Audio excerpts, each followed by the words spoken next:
Hi everyone, welcome back to the channel. My name's Bryony. Sorry, I was having too much fun Sam's waving my foot at you. so distracted by his foot that he can't say hello. Hi, I'm Sam. So we're back again today to talk a bit. It's a medley episode. I think we're talking about romance and writing. Yeah, but writing romance. Writing romance. Yeah. Okay, I think you've done more of a focus on the kind of writing. I mean, I have done a writing kind of bias, but I think some of my questions are potentially more book based. Yeah, because that's where my what's the word? Can't think of the word. Carry on. I mean, at least one of my questions can work for both, reading and writing. So I mean, your first question is basically the same as mine, so it's fine. Okay, cool. Okay, so I think the first thing maybe we should talk about is tropes. Yeah. Do you have any favourite tropes? Do I have favourite tropes? Apparently, I'm a sucker for fake dating tropes. My two favourite romances right now are both fake dating tropes. Maybe it's because the characters spend a lot of time together, and I read romances to watch the leads spending time together. I also feel like I really like those kind of casual intimacies. Yeah. But also I feel like they can be really frustrating. Like, I agree, I also really like fake dating.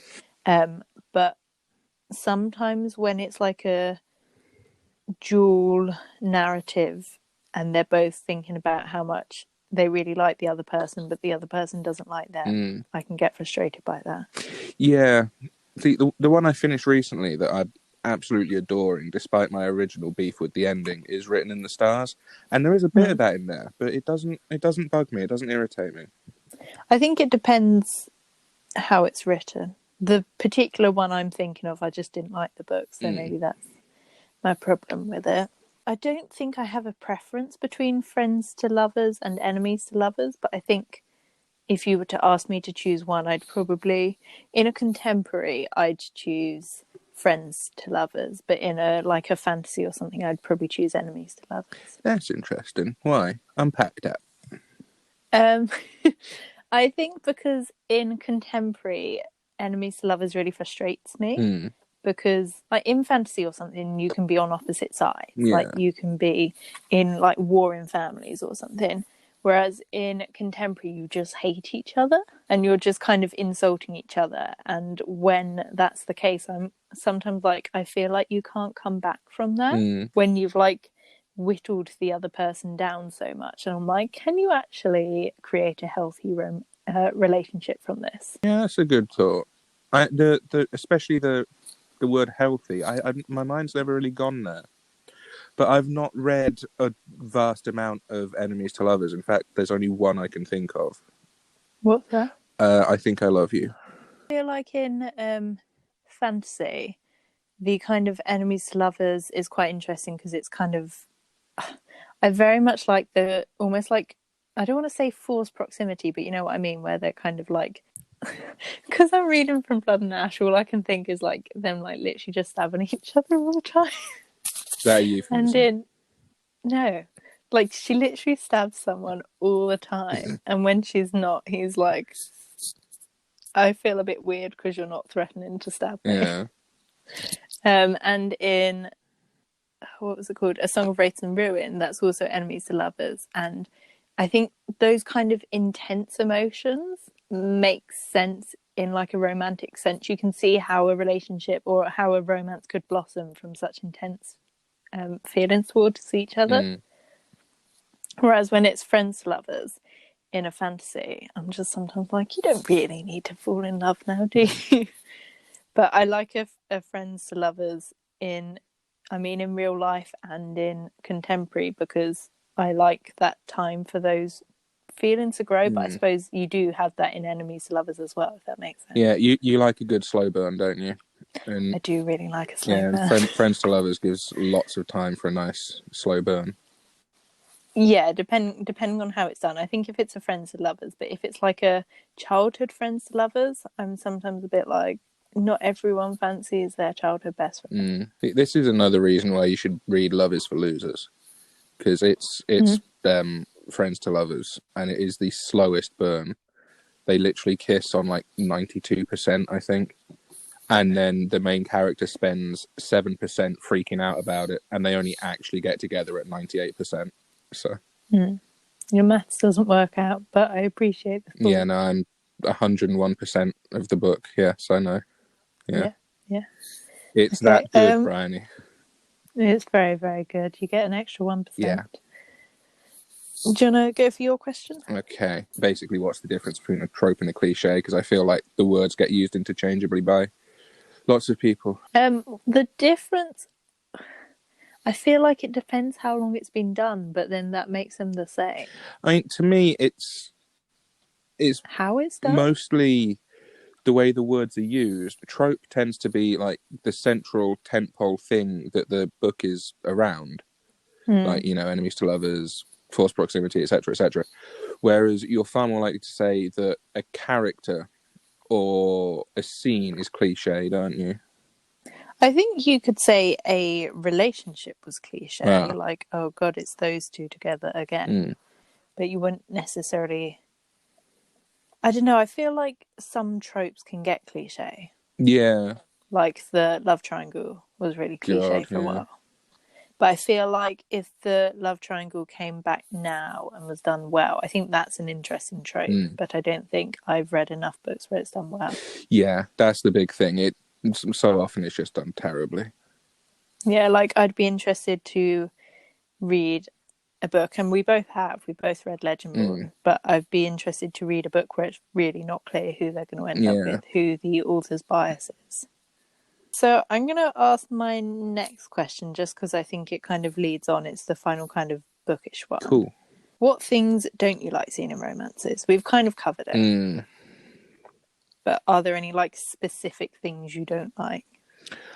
I don't like never ever seeing the characters together. It was what I hated about Our Stop. Our Stop had so many ingredients of an absolutely killer book, but the two characters just didn't interact until like 95% of the way through it. And that's not what I read a romance for. No, you read a romance for them to be I together. read it for the squishies, not for the tension. See, I think maybe that's why you don't like enemies to lovers, because that's a lot of tension. Yeah. See, in I Think I Love You, it was, for all it is, you know, rivals, not so much enemies, but say rivals to lovers. For all it is that, they still spend a lot of it together, or at the very least occupying each other's thoughts. But, you know, they spend a lot of it together.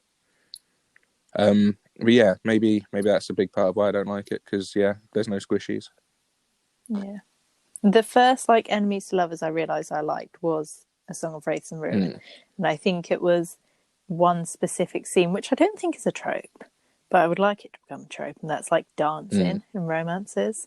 Like, where they're, like, literally physically have to be close to each other, and they both want to, like, slit each other's throats, but also they have to dance. See, I prefer, if we're talking about dancing, they want to undress each other, but they can't because they're dancing, you know, in front of lots of people, like Sabran and Iad. Yeah, there's a scene like that in Queen of Corn and Whiskers, which was also very well. I love the dancing scene in Priory. So good. I'm so glad I've got a picture of it. I love it. One thing I don't like in romance is unnecessary sexy scenes. I knew you were going to say this. Okay. Call me out. No, I'm not calling you out at all, because it was going to be my point if you didn't say it. But I felt confident I wasn't going to need to say it. If it has a purpose to the story, it's fine. But if you're just going to kind of write them for the sake of being sexy, I mean, I still haven't really worked out the purpose of having a sexy scene in a book. I haven't worked out the purpose of them being in films or TV shows. Like, are you meant to get turned on and use it as porn? I mean, it baffles me. A good sex scene is all about the emotional connection between the characters. It happens as the characters are getting closer together.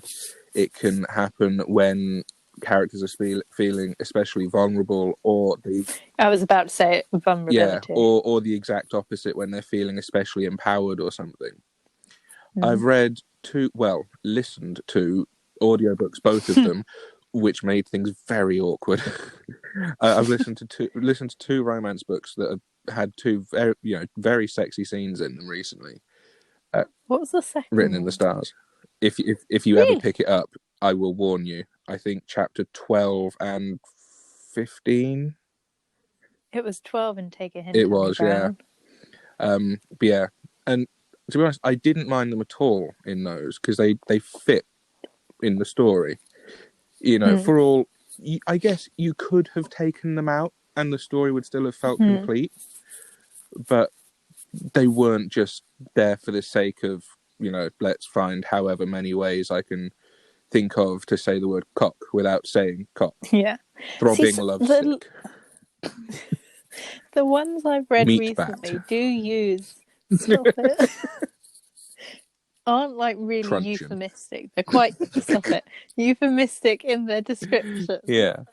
But I don't know, the ones in From Blood and Ash are really like confusing me because they're really well written, but they don't really have any purpose to the story. So I don't quite know why they're there. But they are very well done. And like in the beginning, like in the first one, I was a bit like hesitant about them, but also they like showed that the main character was like making her own choices. Yeah. So I don't know. They're slightly confusing. I mean, there's also something to be said for just getting a bit of satisfaction from seeing the two characters being together like that, because you have your own relationship with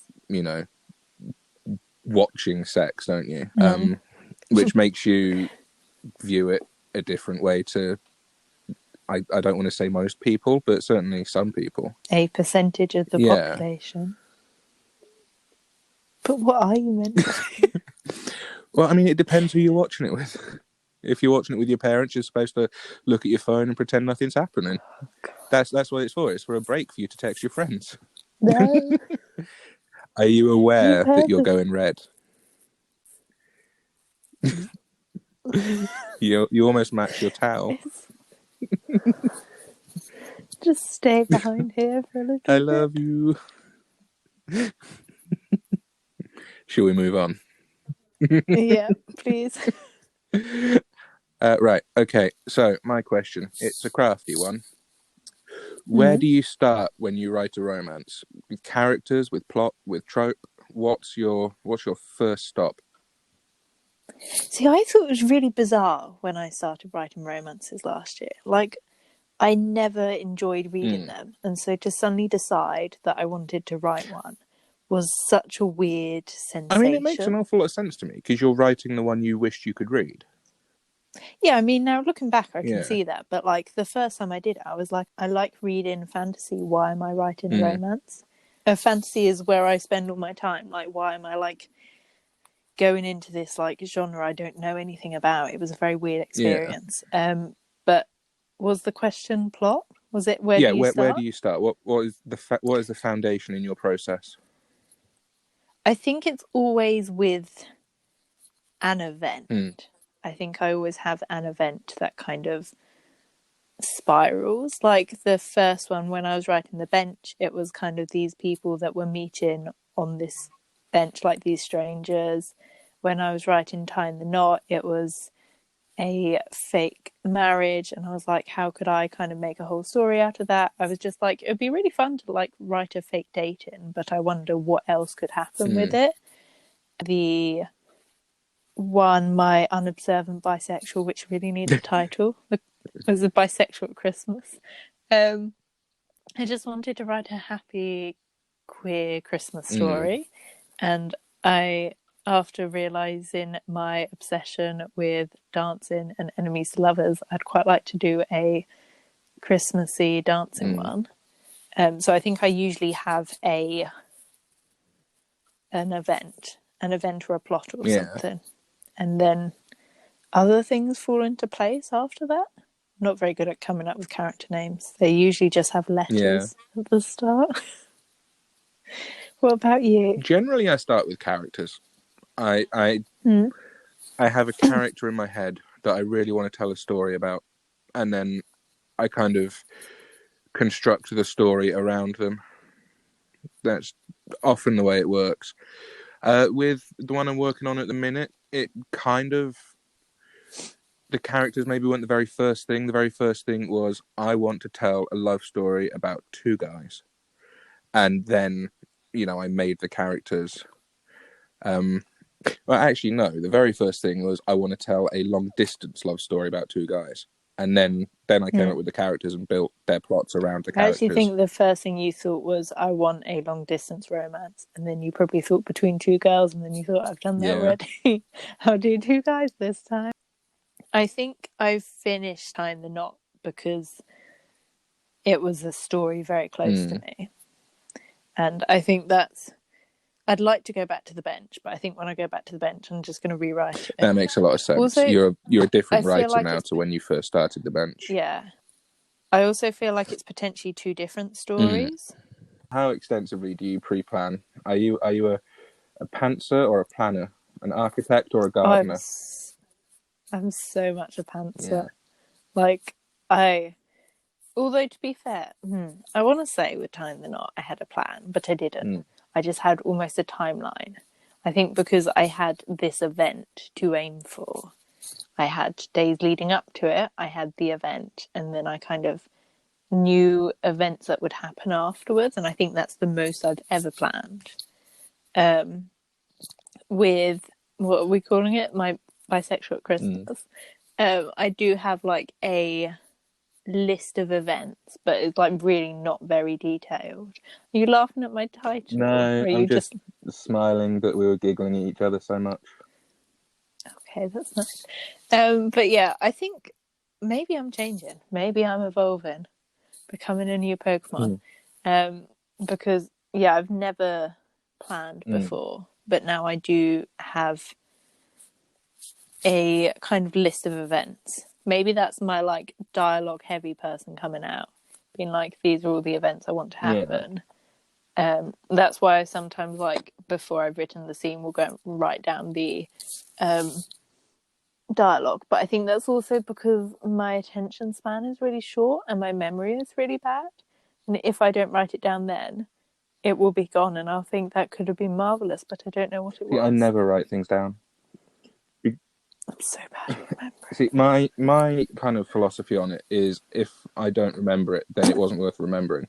Because when I have ideas, I will poke at them and prod at them and turn them around and see what they look like. And if they look good, if they're worth keeping, they stay in my mind. And if they're not, they don't. See, I can do that with general ideas, but yeah, I think if it's like specifics, like dialogue or something. And I don't think when I've written down like my plan of events, it's because they're necessarily what I want to do, but I don't know where that was going to go.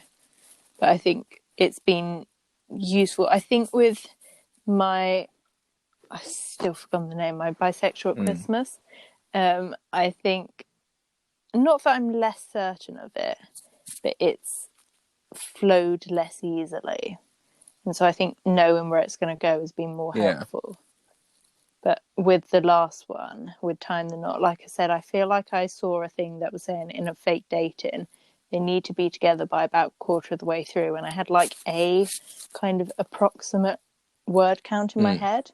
So I was like, by 20,000 words, this needs to happen. By 50,000 words, this needs to happen. And so I had like a almost timeline. But yeah, I've never planned before. Although when I was younger and 7-book series were the thing, I had 7 books, 7 main plots, main events planned. I couldn't tell you what they were now, but it was very Septimus Heath. There was a secret princess, and all the main characters were named after me and my friends. It wasn't a very subtle book. And then I'd come up with I was so bad. I'd come up with a story and be like, right, this is how it's going to finish. And then I wouldn't like it and I'd write my own fan fiction. And I had plans of how I was going to publish it. And they'd be like, oh my God, it's like the author's actually written this fanfic. And I'd draw my own fan art. I wasn't such. But can we move on and talk about Yeah, yours? sure. See, I started out.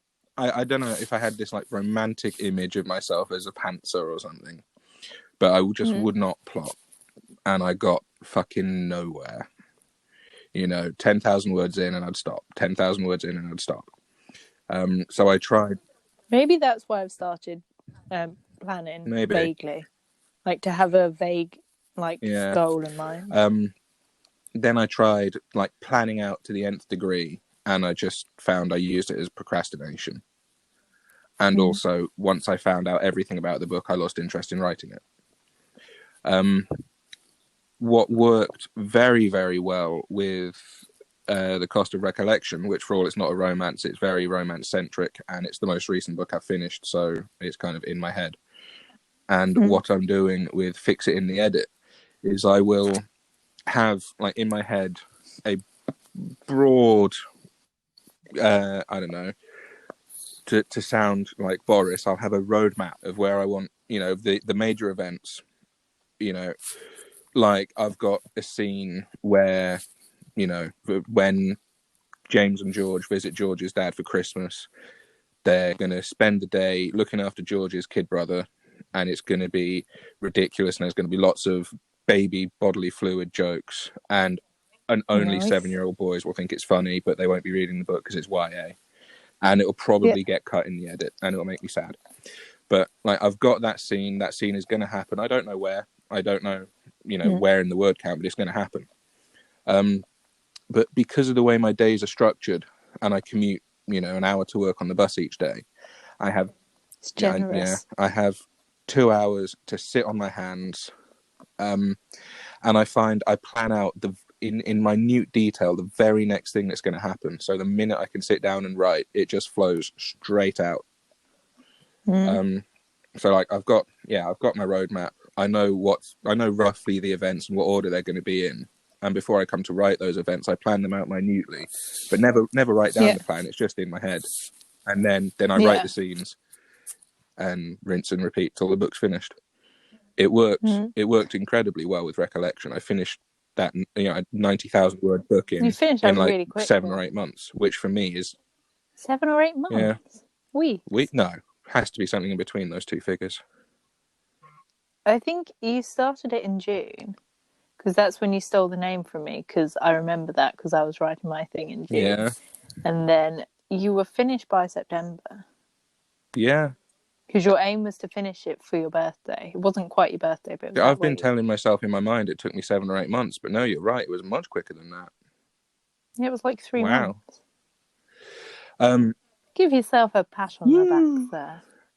I mean, I still need someone to help me edit it, so it's not finished, but you know what I mean. You've written it. But yeah, that worked. That system worked incredibly well for that book.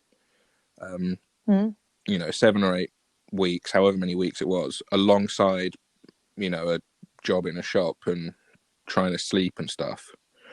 Yeah, that system worked very well for me, and I fully intend to use it for Fix It in the Edit as well, and fingers crossed it'll work there. And you were sticking to a strict writing schedule. Like you weren't writing too much in one go. Yeah, that was a system that worked out very well for me.